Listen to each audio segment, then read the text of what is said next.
iniligay lang doon sa lapang.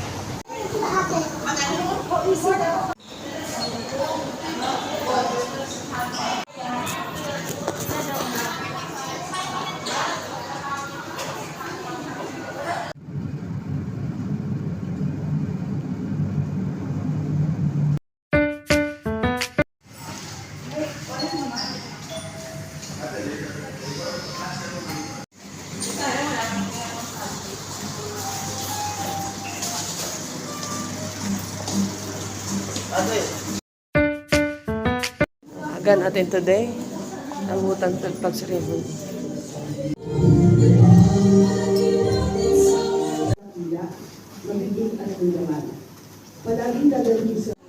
Alam niyo po ba na yung pong mga services ay pwede nyo na pong gawin online? Yung pong mga services ng MWO?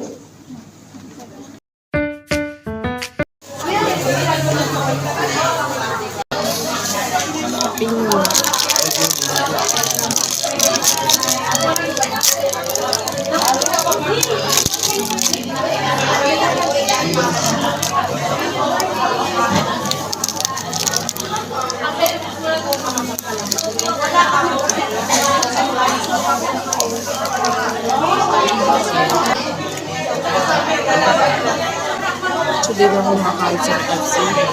Namamadali. Pagdating mo dito sa Emerald, wala pa rin tayo.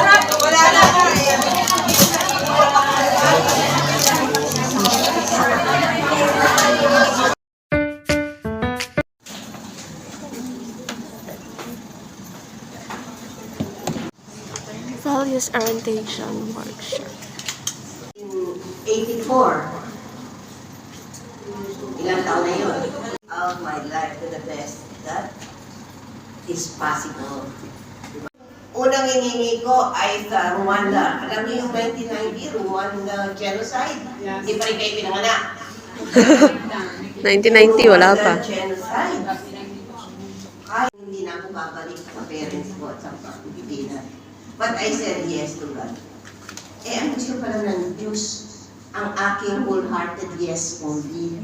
Nung dumating, ako yung ako kanyang sister, nangyawin wala sa kanyang bulo. Sister, mo naman, kailangan ako pagkikilo ba? Pag kailangan mo sa sister, ako kasama. And she's my friend, so I said, okay, siya makikita ko. Pag kami ayaw magpapangrat, o di sabi niya, Dok, nagkamali yata ng record, sabi niya. Siya dapat, hindi ako.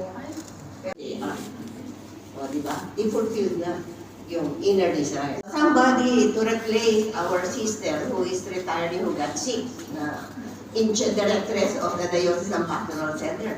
So sabi nung nagbi-meeting kami mga suking emergency for a sister volunteer to be mission in Hong Kong to replace her. Sino unang nagtaas ng kamay? Of course! Ganyan pa ako, sister, give me the chance while I still have the energy. 8 years ako sa home. Yung pinalitan kong madre, iniliping namin kahapon. Oh!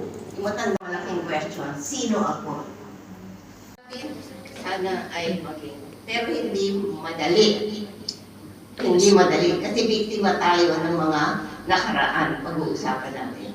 Okay? Yan. Will say na ikaw ay hindi matalino, hindi maganda. Di ba? Of God is the newly born baby. Yung nanay, tatay ko, magkaiba sila ng pagtingin. Sino susundin ko? Si nanay o si tatay? Am I now? Nasaan ako ngayon? Okay? Nare-realize nyo ba yan? Where you are? Pero ang importante, where do I wish to go?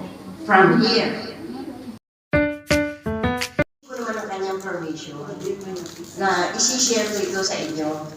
Pero kailang wala siyang time, gusto ko sana may voice over niya. Kaya lang, wala siyang time na gawin niya kahapon. Crash naman niya na. So, bros, para lang tayo, yung metaphors process of a butterfly. Alam niyo, inaral natin yun sa science, di ba? Oh, ayan. I'm grateful to be here to share my experience of transformation. Each of us has a process of